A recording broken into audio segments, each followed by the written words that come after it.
Hello, my loves, and welcome to this week's episode of I Think I Need Therapy. Let's go through the highs and not the highs and lows. Let's go through the highlights of this week. Actually, I took last week off. I had a really busy week last week. The past few weeks, my whole life is just busy, let's be real. But I've been doing a lot recently, and the highlights of the past 2 weeks. I've realized that I haven't been crying as much.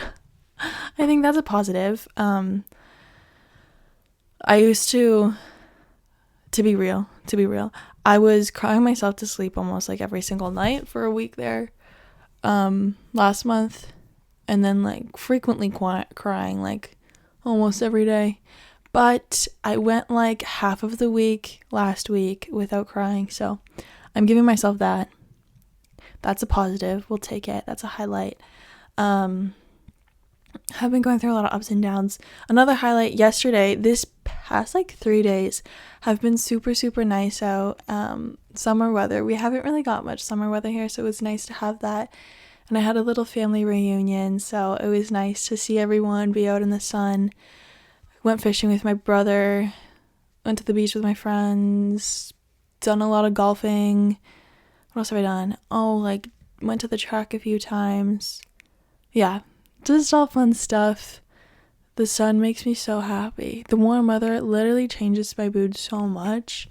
I think I'm just gonna move to Florida or California or Arizona or something, because the warm weather, the beach, the summer stuff just like literally changes my mood so much. So I realized that, and it was super nice just to be around family and friends the past few days. I had a few days off of work, so that was really nice, to be able to like do those summer things within these days. So those were definitely my highlights. But yeah, what else have I done? I don't know. Work was fun. Work has been really good. It's really enjoyable. But yeah, I cried yesterday a little bit. I cried the day before. I think I cried the day before that. Or no, then I didn't cry the day before about that, but then I cried the day before that. I've been crying like half of the week, half not.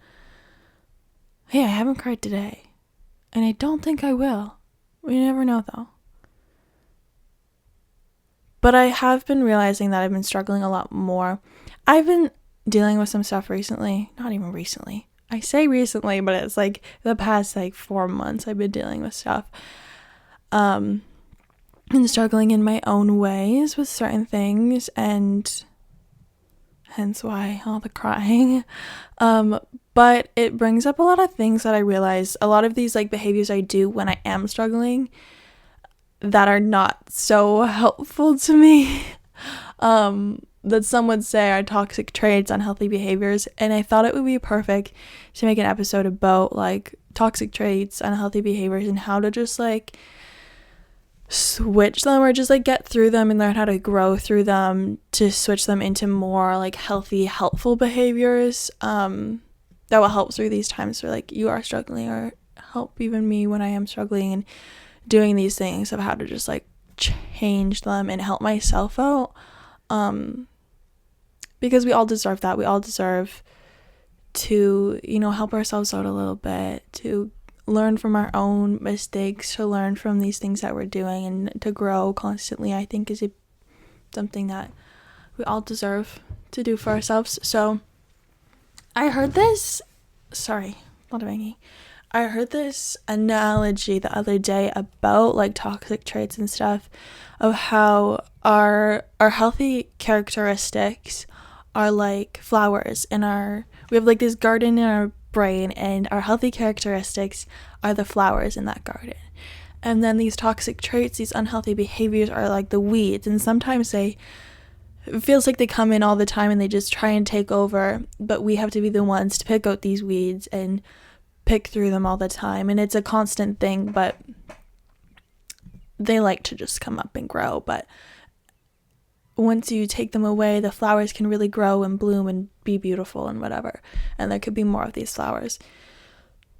And then it also went on saying how our mistakes are like the rain that water that garden and that water those flowers. So these mistakes actually help our flowers to grow each time that we make all these mistakes are actually really helping us out. And that's like the rain. And I thought that was a really nice analogy because it's so true. Because it's never going to be like, these are literally these toxic traits, these unhealthy behaviors. Like, yes, these negative, not negative. I don't like to say these things are bad because it happens. It's natural. It's human.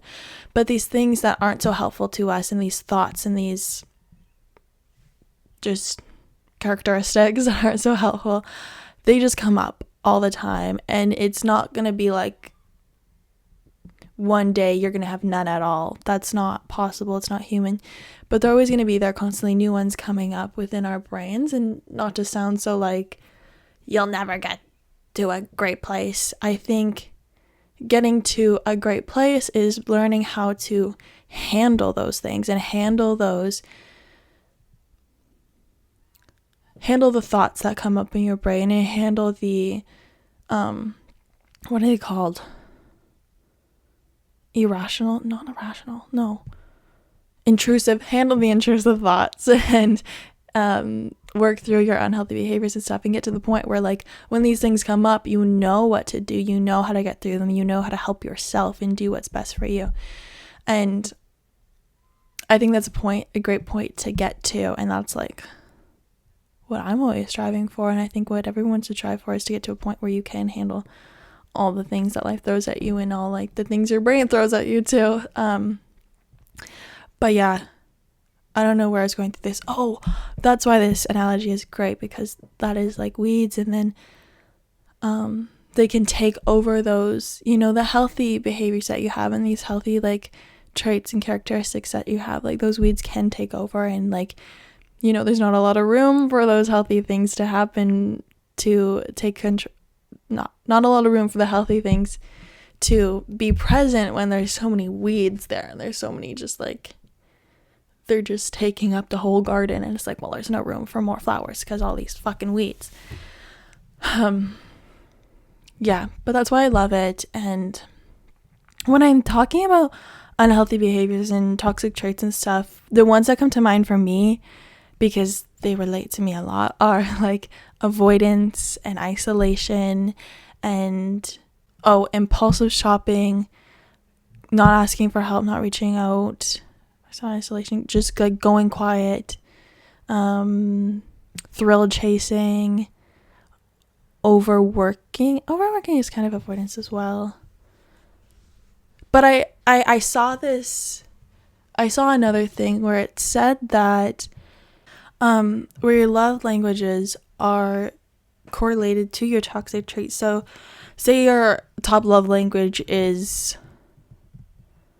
gift giving, then the impulsive shopping would probably be your toxic trait. Or say your love language is quality time, then your toxic trait would be more avoidance and pushing people away. And then if it's words of affirmation, I think it correlates to going silent or not asking for help. And then I think maybe the physical touch is just isolation as well.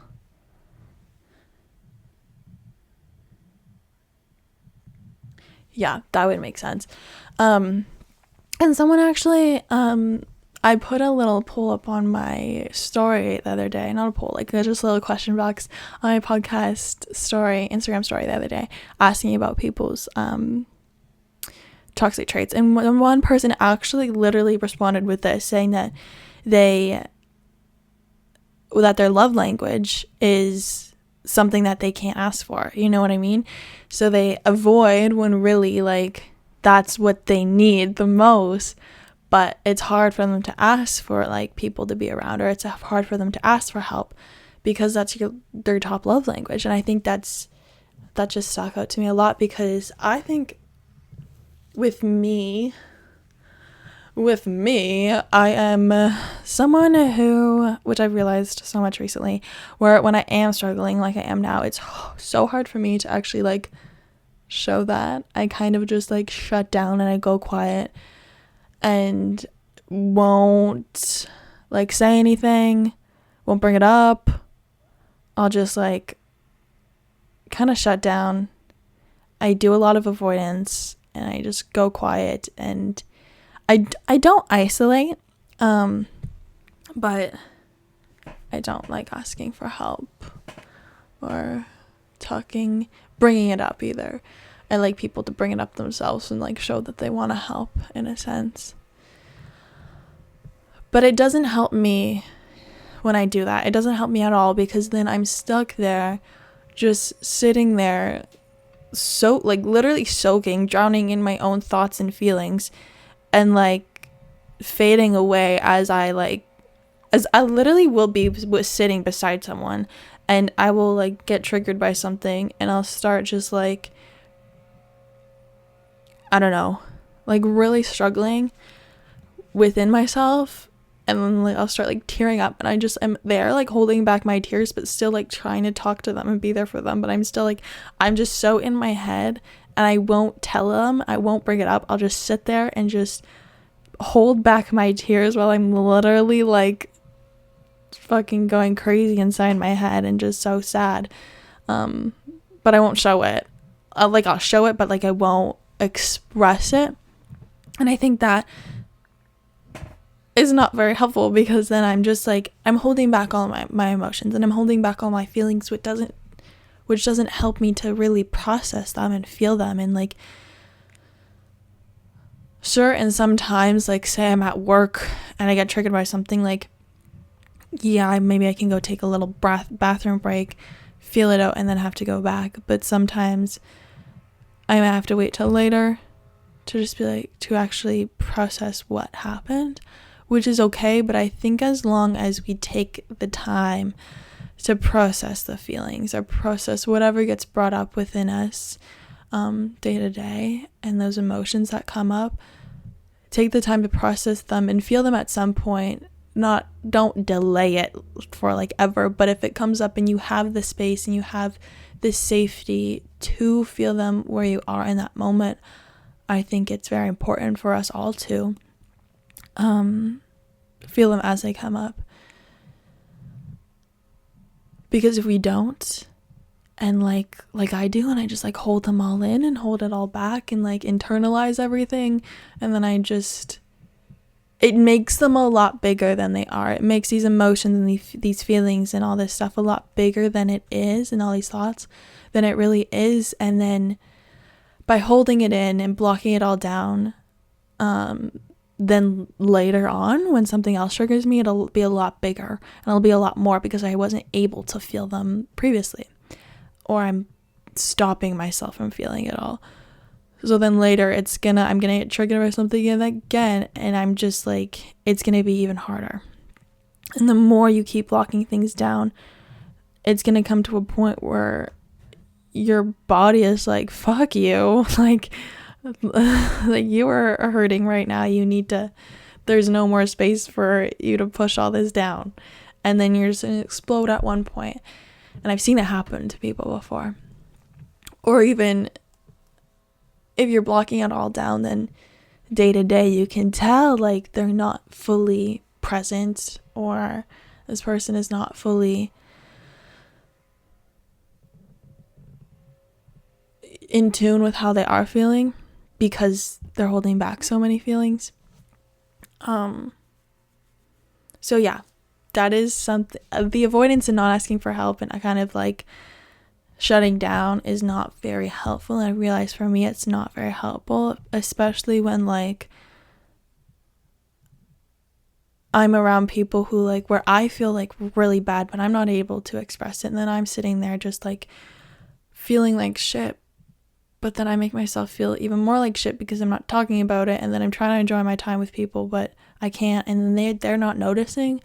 And then in my mind, I take it out on them because I'm like, well, they didn't notice, they don't love me, whatever. When really like, no, they just you're hiding it, Annika.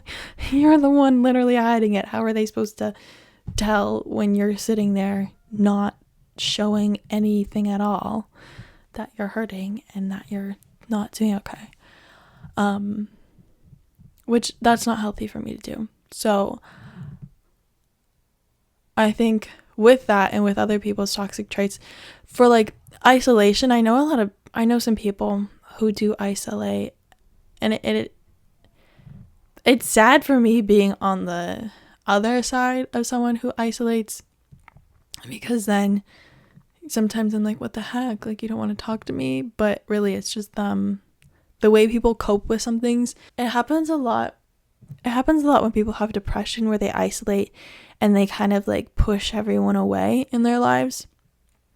And I've seen it happen where people will just push everyone in their lives away and then get to a point where they're so lonely, but then they don't know how to deal with their own emotions or cope with their own emotions and feelings and all these thoughts that are going on. But then they push everyone away where there's nobody to help them because they push them out of their lives.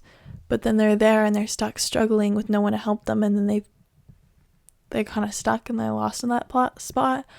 So I think so isolation can be very, very harmful, but it's really, really hard not to do that. I know that it's hard not to do all these things when it's just like so internalized, and it's just so it's hard to be like, to notice and to fight against. But we'll get into that later. But with isolation, yeah, you kind of just push people away, when really it's more helpful for yourself to have people around and to have people who can help you through those feelings and those emotions and those thoughts, and or just be there for you as a distraction or whatever. Because when there's nobody there, then it gets really lonely, and it's really hard to deal with all that's going on in your life. So, yeah, I'm sure you all can think of some toxic traits that you yourself have in your life, or some healthy behaviors that each of you do. Well, but know that it's not a bad thing that you do it. We all do it. It's human for us to do it. But to help yourself, it's the first step, obviously, is awareness. First step to literally anything, to growing, to getting through anything at all in life, is just being aware first. Being aware of these unhealthy behaviors, these toxic traits, these just behaviors and actions that we all do in certain times that aren't so helpful to us. Be aware of it first. Notice that you do it. And the more you realize and say, like, it's happening almost every day, or it's happening every week, this comes up, and every week you're realizing it. Every time you're realizing it, okay, I'm doing this. At first, if you're not making any steps, that's fine. As long as you're just noticing that you're doing it, it'll help, because the more you notice, the more you'll start to be like, okay, I can change this pattern. I can change this behavior. Let me make the decision to do something else, or react in a different way, or act in a different way. So that would be the next step, is making the decision to either follow through with this unhealthy behavior, or to decide to do something different. Decide when you realize, like, okay, I'm starting to isolate, I'm starting not to answer anyone, I'm starting to like not open any messages at all. Make the decision to be like, okay, I'm not going to do that. I'm not going to go down this route. I'm going to open these messages. I'm going to answer these people. And you get to choose who you want to answer, whatever. Or say you're someone like me who doesn't ask for help or doesn't show their emotions. When you're about to do that, when you realize, like, okay, I'm really not okay right now, but I'm not going to show it. I can't show it. I can't ask, reach out, whatever. Realize that that's what's happening, and make the decision to be like, okay, I need to tell this person. I need to tell someone. I need to just speak up right now and tell the people around, hey, I'm really not fucking okay right now. I just need a minute. if you could be there for me, that would be really nice. But I need a moment right now. I'm not okay. And I think it's helpful when you have people in your life who are supportive and who are there for you, because it's easy to express those emotions to them. I know I have a very, very close friend, and she knows like every fucking thought in my brain. But whenever I am, she's like the only person I don't hold things back from. Because whenever I'm going through something, like I could just like be in my bed crying and I'm like, fuck, I hate this. I immediately go to her and I'm just like, I'm not okay right now. Just to have someone. But I need to work on when I'm like in person with people to just be able to tell them like, hey, I'm not okay right now. I just need a moment. And it's hard when, like I was saying, it's hard when you're with people who like maybe you're not that close with. And if you're not, maybe just like go to the bathroom, take a moment, go back. But if you're really, really struggling with something, reach out, ask people for help, or tell them like you just need a little bit of support right now. As like just start to be aware and see who you're more comfortable with. Just find the people you're more comfortable with to reach out to and to, express your emotions around. Yeah. So step 1, awareness. Step 2, making the decision not to do the unhealthy. No. Making the decision. Wait. Yeah. Not to do the unhealthy behavior. Yeah, that's right. After that, just being consistent with it and continuing to be aware of these things and continuing to make the decision not to follow through with it and to make a healthier decision and to make a more helpful decision for you and act in ways that are more beneficial for you and that are healthy for you. It may seem like the easiest decision and the best decision to do these unhealthy behaviors. It is the easiest decision. It's the easy way out. But the easy way is not the best way most often. So it will help you in the long run. Just remember that in the long run, these hard decisions will help you so much, so much. And it will become so much easier not to do this stuff. And this literally goes for absolutely anything. Because when I think about when I went through my eating disorder recovery, like this is how it was. It was like, okay, first, because they were unhealthy behaviors. Yeah. Like my body checking or, what are other things I used to do? The comparison. It was always just becoming more aware of when I did it. And then, especially with like the body checking, I remember it was just becoming aware. And then when I'm in the mirror, being like, no, I'm not going to do this. And deciding to walk away from that mirror and like not lifting up my shirt or something like that. Or when I was eating food, just doing what I needed to do, making the decision to like, okay, I'm going to sit here and actually eat this and not throw it out or whatever. Whenever that intrusive thought came on, trying to be like, no, I'm not going to do that. I'm actually just going to sit here and eat. Yeah, so this can apply to literally anything where you're at in life. If it's an addiction to like being aware, okay, I really want to fucking drink right now, but I can make the decision not to. And there's a lot of different strategies of what you can do. I know when I was going through the eating disorder recovery, in the start, the best thing for me to do was to distract. So when I was eating, they gave me a bunch of different things where I can distract myself. So like I'd always be eating with someone. I could watch like TV while I was eating, but having those distractions or like listening to some podcast for eating disorder recovery, like listening to that while I was eating, making sure I was distracted and not thinking so much, because then it would just get me more accustomed to the fact that I was eating. And then once I got through that point where it's like, okay, I'm more comfortable with this new action, this new behavior, then I stopped distracting and more got into like the present moment while I was doing this new healthy behavior. So then now I got more comfortable with that. So then I could do it without having a bunch of thoughts and being so afraid and like it being so hard, because at first I distracted, got accustomed to it, and then I was like, okay, I can do this, but let me fight through like doing it without having all these thoughts. Yeah.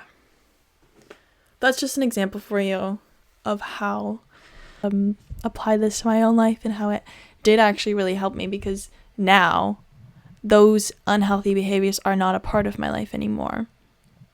And I can eat a meal without any thoughts that I had before. I can walk past a mirror and it like doesn't even pop into my mind to body check at all, because I stayed consistent. I started off with being aware. I started off with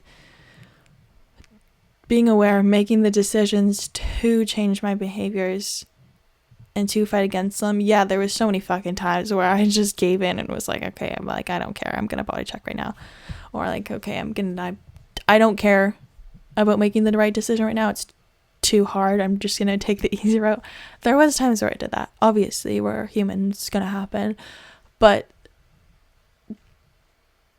I think the biggest thing too with that is just giving yourself grace that like it's not going to be perfect. You're not going to like, and it's not linear either. It's not, okay, need to be aware, then I'm going to make the decision every single time and I'm going to be aware every single time. Like, no, you're not going to be aware of these behaviors every single time. They're probably engraved in you. There's toxic traits engraved in all of us. But just becoming aware majority of the time is the most important thing. And then just like here and there, when you are aware, making the decision to do the healthy behavior. It's not going to be every time, and that's okay, but give yourself grace, be kind to yourself, and do it when you can. Make that decision when you can and when you have that strength. You all are so strong, and I know you all can do it if this is something that you feel like you can and that you want to do, if this applies to you. So yeah. I don't know what I was saying before that. So yeah, biggest thing is be kind to yourself and just stay consistent, and you can get past those unhealthy behaviors and you can change them into those flowers and help those flowers in your mind garden to grow. You can pull out all the weeds, you really can. Sure, new ones will grow, but the more that you pull out, the easier it gets to pull out more. The easier it gets to fight through different ones and new ones that come up. I know, like, since I went through that eating disorder, so many other things and that have come up in my life that are hard to deal with don't have as much weight on me as they would have previously, because I know that I can't get through them. Like, I know within me, like, okay, I've gotten through this, like the shit before. I've gone through stuff before. I am strong. I am resilient. Like, I can get through it, and I've been able to. So I know I can get through this too. I know that I have the tools. I know that it's possible. I know that I've done it before in different aspects, but I can do it. So it gets easier. The more that you do it, it gets easier. It sucks, always will, but you do get through it, and it does get better. And the more you do it, the better life gets. You know, there's more time for happiness, and the more you just feel your feelings as they come, it's so much better, because you're not pushing them down and they're not always just there like lingering, like, feel me. It's more like, okay, I felt that, now I can release it, let it go, and be back in the present moment, which I think is really, really important. But yeah, I think that's all my tips for today. I think that's all I really needed to say. Know that you are all very, very strong, and I'm always here for every single one of you. I love you all so, so much, and I'm so grateful for you all for listening to this, and I hope it helped you in some way. If it did, please let me know. DMs are always open. Suggestion boxes always open. Please let me know what you want to hear next. Yeah, I hope you all have an amazing week, and I will talk to you next Tuesday. Okay, bye-bye. Da, da, da, da. Yeah. Bye.